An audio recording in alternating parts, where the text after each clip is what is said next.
nga xamante rek mooy télévision bi 2A TV kon mbokk yi dañuy njëkkee rek ci li gën a fës ci xëtu yéenekaay revue des titres tey Direct News dafa dikkaat ci 31 décembre message bi nga xamante ne njiiti réew mi moom la dal di may askan bi. Président de la République Diomaye, maître des horloges, remet les pendules à l'heure ngoog dans un message codé maanaam message bi dañ ko da ko codé moom njiiti réew mi. Le président Bassirou Diomaye Diakhar Faye s'est adressé le 31 décembre 2025 à ses administrés, réaffirme sa volonté de rester au-dessus de la mêlée. Malgré les difficultés, il a rappelé que le pays reste stable et que l'État qu'il dirige a respecté beaucoup des engagements de l'année coulée, aussi bien au plan national qu'international. Bu muy def discours am bi def na d'abord bilan wane li jot xew ci année bi moom mooy le garde de la constitution chef suprême des forces armées jiite réew mi moo wax li mu xamante ni état def na ko wala def ko. Pour preuve, les salaires et traitements des fonctionnaires n'ont jamais tardé et les obligations de la dette ont été remplies. L'État a même pu, grâce à des niches d'économie budgétaire financière, un programme social. Ba tey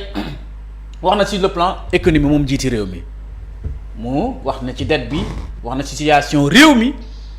waaye les prix de nombreux denrées de première nécessité ont connu des baisses, tout ceci en dépit de l'absence d'accord avec le Fonds monétaire international et les autres partenaires financiers. Malgré situation réew mi ñu nekk ci réew mi ni ñu toll moom président de la République rappelé na l'absence du Fonds monétaire international du FMI ak yenn partenaires financiers nga xamante ni ñu ngi joxe seen participation dans ce pays. Le président Bassirou Diomaye Diakhar Faye se présente en véritable maître des horloges. Rappelons qu'il tenait sa légitimité de ses concitoyens sénégalais une grosse pierre dans la mare de ses camarades de Pastef. Voilà mooy discours bi nga xamante ni tenir na ko ci 31 décembre 2025 di message à la nation bu mu jagleel Direct News. Direct News moom la xëyee waa journal bi de maa ngi nuyu directeur de publication madame Madembara Matadia maa ngi lay nuyu. Enquête yéenekaay adresse à la nation le serment de Diomaye waaw. xutba de lañ ko la ko journal bi di Enquête yéenekaay tuddee xutba Diomaye waaw attaqué par l'opposition comme par la majorité Diomaye tient à rester fidèle à ses engagements waaw Diomaye Faye dafa dal di camper ci engagement yi nga xamante jël na ko ci mim réew. Rien ne primera sur l'intérêt général, rien ne sera placé au-dessus de la paix et de l'unité du Sénégal. Fii ne dafa mel ni dafa fippu dafa gën a dëggal boppam dara du tax dëgg yàlla maanaam war na daal ne moom daal mooy le père de la nation moom Diomaye Faye ci 4 phrases bi mu wax nii. Constitution, Cour constitution, Conseil supérieur de la magistrature seeni les grandes réformes dès le premier trimestre lii la wax ne ci kàttanu yàlla ci ñetti weer yi dana def réforme bi maanaam dana indi projet de loi yi wala révision constitutionnelle bi jébbal ko ci conseil des ministres ñi daal di ko adopté waxtaanee ko ministres yi gouvernement bi bu génnee ci loolu ñu jébbal ko assemblée nationale su ko defee moom mu dal di ko adopté kooku njiiti réew mi annoncé na ko mu ne dès le premier trimestre bu 2026 maanaam janvier février mars balay ñetti weer yi njiiti réew mi dana dal di matal réforme yi nga xamante ni dal dina ko listé. mbokk yi ñu dikkaat ci critique yéenekaay mu ngi ñëw le président Bassirou Diomaye Faye lors de son adresse à la nation nous 2026 acte la relance de l'investissement public moo ko wax 2026 bi daal dañ fexe ñu relancer vraiment l'investissement public bi maanaam koom-koom bi dañ ko relancer fexe mu dugg fexe dëgg yàlla koom-koom bi yëngatu ñëw na nag le premier ministre Ousmane Sonko exige que les présumés détourneurs rendent gorge, car sur le message à la nation la dualité le peuple et les jeux des illusions ndaxte gis ngeen ko ne mbokki ni Ousmane Sonko def na discours. Président Abou Kane Sénégal Soudan donc choc entre les deux pays les plus endettés de l'Afrique mu ngi noonu mbokki bu ñu jógee ci loolu dañuy ñëw ci laas yéenekaay day dikk ci clanisme népotisme gabegie à l'Assemblée nationale laas yéenekaay li mu wax clanisme ñëw na ci népotisme gabegie à l'Assemblée nationale donc loolu muy baat yoo xamante ni accusation explosive contre Malick Ndiaye lii de lañ tumal Malick Ndiaye ñu koy woowee Mouramani Kaba Diakité moo dal di wax il a recruté des gens basés à Linguère qui ne mettent jamais les pieds à l'Assemblée nationale et qui perçoivent pourtant un salaire député bi de dafa chargé El Malick Ndiaye dafa dal ci kaw El Malick Ndiaye lan moo xew parce que la bokk ñu koy waxee Mouramani Kaba Diakité député de l'Assemblée nationale mu ne El Malick Ndiaye dafa recruter ay nit yu nekk Linguère musuñ teg seen tànk ci Assemblée nationale et ki jot ñi jot seeni salaire lii la wax j'exige un audit immédiat de sa gestion et la réduction du mandat du président de l'Assemblée à 1 an voilà mu nga moom daal député bi nee na dama demander ñi auditer Assemblée nationale te nag ñu wàññi mandat El Malick Ndiaye parce que mandat de 5 ans la waaye nañ ko def léegi jëlee ko mandat de 5 indi mandat de 1 an bu ko defee ñu mën di soppi donc mu ngi noonu mbokki député bi moo dal di ñëw ci Mouramani Maka Diabaté bi Diabaté bi loolu la dal di wax mbokk yi bu ñu jógee ci quotidien yéen kaay dañuy discours de fin d'année Diomaye sur une sale voie accroissement d'infrastructures baisse annoncée des prix à la consommation augmentation des bénéficiaires du RNU donc mu ngi noonu message à la nation 31 décembre 2025 mu ngi noonu voilà mu nekk loo xamante ni moom la quotidien yéen kaay dal di xëyee mbokk yi bu ñu jógee ci loolu dañuy ñëw les échos yéen kaay day xëy jëkk ci 8e de finale les favoris passent ce sera grand contre petit les lions héritent du Soudan samedi les grandes batailles décalées pour les 1/4 de finale suba nag mu nekk match bi diggante Sénégal ak Soudan mooy 3 janvier ñu ngi yaakaar ne dëgg yàlla danañ dem quart de finale bi moom dañ ko gagné Diomaye prône l'unité et la paix le 31 décembre ngoog Sonko prend son contre-pied le lendemain certains estiment que même ceux qui sont épinglés par des rapports ne doivent pas être inquiétés waaw certains estiment que même ceux qui sont épinglés par des rapports ne doivent pas être inquiétés être premier ministre ne m'empêchera pas de dire mes vérités le système est toujours présent dans l'administration la justice et la primature à la présidence la seule raison qui me retient à mon poste c'est de veiller à la bonne gestion des affaires Ousmane Sonko ko wax démb ci Passy bu muy def journée culturelle bu muy def clôture des journées culturelles bi nga xamante ni maire Passy bi moo ko organisé woon mbokk yi bu ñu jógee ci loolu dañu ñëw ci le soleil yéenekaay adresse à la nation 2026 le temps des investissements dans son discours de nouvelle année le président Bassirou Diomaye Diakhar dafa annonce des investissements massifs dans des secteurs clés tels que la santé l'éducation l'hydraulique l'énergie le chef d'État rien ne primera sur l'intérêt général rien ne sera jamais placé au-dessus de la paix l'unité et l'intégrité du Sénégal voilà mooy li nga xamante ni wax na ko ci discours bi kon mbokk yi bu ñu jógee ci le soleil yéenekaay dañu dikk ci l'évidence yéenekaay discours à la nation paix unité intégrité Diomaye hausse le ton et avertit dara warul ma du ma détourner sama objectif ak fu ma jëm visite nocturne de Sonko c'est le khalife général des Mourides Ousmane Sonko gisante nag ki nga xamante rek moom mooy khalife général des Mourides Serigne Mountakha Mbacké suñu baay jooju yàlla guddal fanam lool mbokk yi bu ñu jógee ci libération yéenekaay démantèlement des filières de trafic des taxis et de tramandol la police enchaîne les arrestations entre le 28 décembre et le 1er janvier 2026 des interpellations suivies des saisies ont été réalisées à Touba Mbacké Kaolack et Kédougou en tout cas ñaawteef moom war na dakk ci mim réew teg ay naka su du noonu loolu tamit loolu lu ñu war a bàyyi xel Ousmane Sonko premier ministre le système est encore là Sonko ko wax système bi ñu doon xeex ci opposition bi ba léegi mu ngi fi Ousmane Sonko ko wax mbokk yi bu ñu jógee ci loolu dañu ñëw ci l'info yéenekaay discours de nouvel an Diomaye clarifie sa mission et ses priorités rien ne primera sur l'intérêt général rien ne sera jamais placé au-dessus de la paix et de l'unité xanaa léegi leer na Diomaye Faye ko wax CAN 2025 mieux mais qualifié mu ngi noonu mbokk yi l'observateur yéenekaay mu dikk ci message à la nation est sorti du premier ministre Diomaye Sonko nouvel an tangonisme le président la haute charge que vous m'avez confiée me prescrit une autodiscipline que j'attends garder en toutes circonstances boo seetee fii discours Sonko bi ak bu Diomaye bi dafa kii day wax mais di kii dafa xam ne da koy tontu man poste premier ministre man kiiwul ma ñu noonu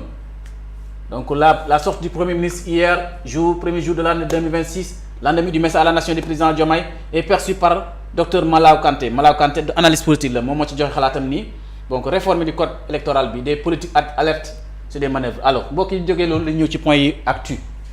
discours de fin d'année et allocution du 1er janvier Diomaye apaise Sonko durcit.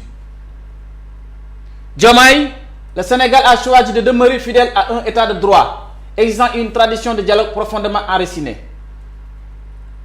Rien ne sera jamais placé lu wax naa ko fi léegi Diomaye fi mu wàccee def woote jàmm Ousmane Sonko mu ngi diisal loolu la journal bi wax donc mu ngi noonu bu ñu jógee ci loolu dañuy dikk ci réew mi yéene kaay bilan de 2025 et perspectives pour 2026 président Diomaye à cœur ouvert. Rien ne sera jamais placé au-dessus de la paix, de l'unité et de l'intégrité du Sénégal. Cette année sera l'année des grands investissements publics. L'internet sera gratuit pour L'internet sera gratuit pour 1 million de personnes dès 2026. La santé, l'agriculture, l'eau et l'énergie, la constitution, le constitution de la magistrature et la Sénat seront révisés. Il demande l'internet sera gratuit pour 1 million de personnes dès 2026. 1 million de personnes. Sénégal compte 18 millions de personnes. 1 million de personnes. Yo ñan la. Ouais, Diomaye Faye war nga ci bolé ki. 1 million de personnes, ñom internet dana gratuit ci ñom. Waaw Sénégal compte 18 millions d'habitants, mais 1 million yi internet dana gratuit ci ñom xagna moy ñi nga xamanteni ño fi nek réew mi wala di liggéeyal Sénégal le Sénégal pays de la Teranga. Source A yéene kaay un camion de sable heurte une moto taxi transporté 4 personnes à Diourbel 3 morts un blessé grave loolu benn camion bu saf suuf dal di fër benn moto mara détaan li war nañ ko xoolaat chauffeur yi ni ñuy dawale daal war nañ ko xoolaat ci jamono ji ñu toll nii waaw journal bi Source A yéene kaay dikk na ci discours président de la République l'année de l'emploi décrété mu ngi noonu mbokk yi Sud Quotidien yéene kaay discours à la nation du 31 décembre du président de la République relance réparation et transformation way wax na ko ci discours bi mu ngi noonu moom jiitu réew mi wax na ci réforme institutionnelle mooy première partie deuxième bi wax na ci éducation ak santé ñetteel bi mooy chef de l'État bi wax na ci nit wax na ci engagement wax na ci détermination wax na ci responsabilité mu tënk ko ci phrase bi ne rien ne primera sur l'intérêt général, rien ne sera jamais placé au-dessus de la paix, de l'unité et de l'intégrité du Sénégal. J'ai sa responsabilité en tant que le chef d'État, père de la nation. Bon, si vous avez dit que nous ci li nga xamante rek mooy tribune yéene kaay ñëw na ci Sonko déclaration du premier ministre à Passy hier Sonko achève les paysans vers la suppression de la subvention de semences et de l'engrais. Voilà, le président Diomaye salue une redynamisation de la filière arachide dans son discours à la nation. Les paysans affirment leur plan d'action. Donc la conclusion est continue. Le journal bi di Tribune yéen kay wax na ci kàddu yi nga xamante ni premier ministre Ousmane Sonko wax na ko foofu ci Passy jëmale ko ci baykat yi voilà nga ñëw mooy li ma wax député bi nga xamante ni mooy Mouramani Kaba Diakhaté li mu wax kat jëmale na ko ci El Malick Ndiaye loolu bët wax ne nañ indi une proposition de révision de règlement intérieur pour xool mandat wu président de l'Assemblée nationale juróomi indi ko benn at loolu de député Pastef bi de mer na ba futtu mbokk yi bi ñu jógee ci loolu dañuy ñëw ci Vox Populi mu xamal ni ñu Diomaye Sonko ñaar ñooñu ba tey la double adresse à la nation qui ravive la dualité waaw double adresse lañ ko mën a woowee ñaari message ndax message 31 bi am na lu mu wax continue bi message la mais le 1er janvier message la donc mu nekk ñaari double adresse à la nation bu def dualité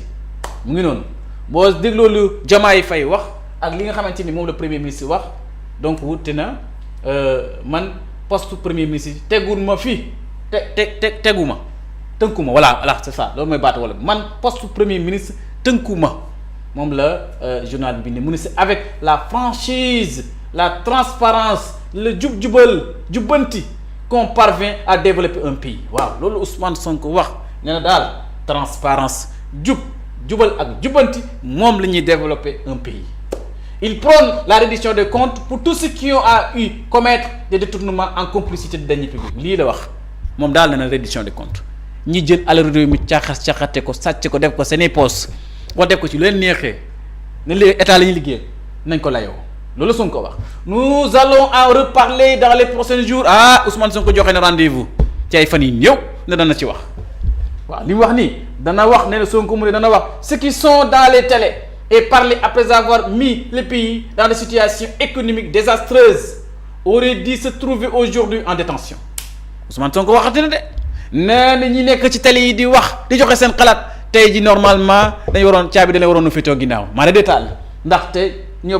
bokk na ci yàq réew mi ñoo fi bàyyi li ñu fekk nii maag Diomaye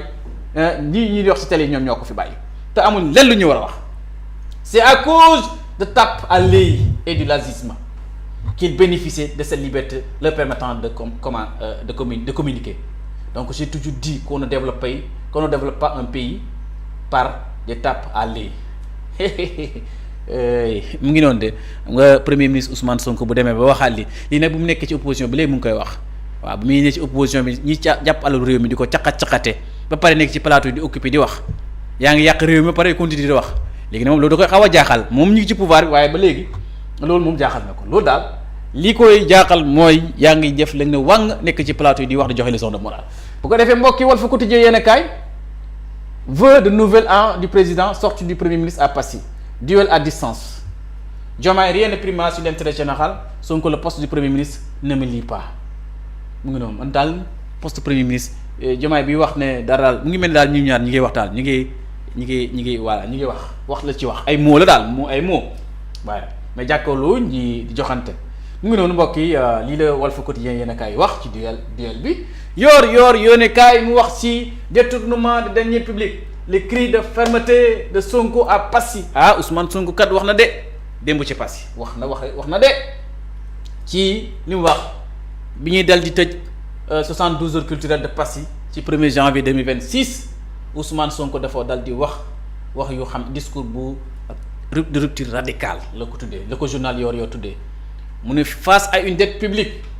héritée de plus de 119% du PIB le chef de gouvernement a martelé l'existence de reddition des comptes promettant qu'aucun détournement ne resterait impuni loolu la wax def fi ne na wàng détourné alalu réew mi ngeen foog ne dañ koy bàyyi mu sedd mukk ci àdduna Ousmane Sonko ko wax entre annonce de passage à l'acte 4 au l'acte 5 de la décentralisation et pose de la première pierre du futur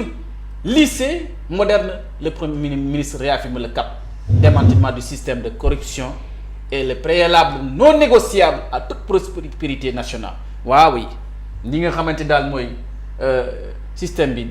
jële fi système bi loolu moom amul lu ñuy négocier un message de clarté qui place la transparence et le jubal au cœur de l'épreuve du pouvoir journal bi moo ko dal di xam ne message bi nga xamante ni dëgg yàlla daal jubal ak jubanti di la transparence Sonko da ci persister insister ci ndax loolu moo la indi ci pouvoir bi donc loolu mooy li nga xamante ni mooy mbokk yi moom la yoor yéen kaay indi tey ci revue des titres yi mu teg nekk tey mu tëdd ci saxati ajjuma ñaari fan ak da ko di juma mubarak ay satu jërëjëf Helmat jërëjëf ñi ñu doon seetaan ñu ngi leen di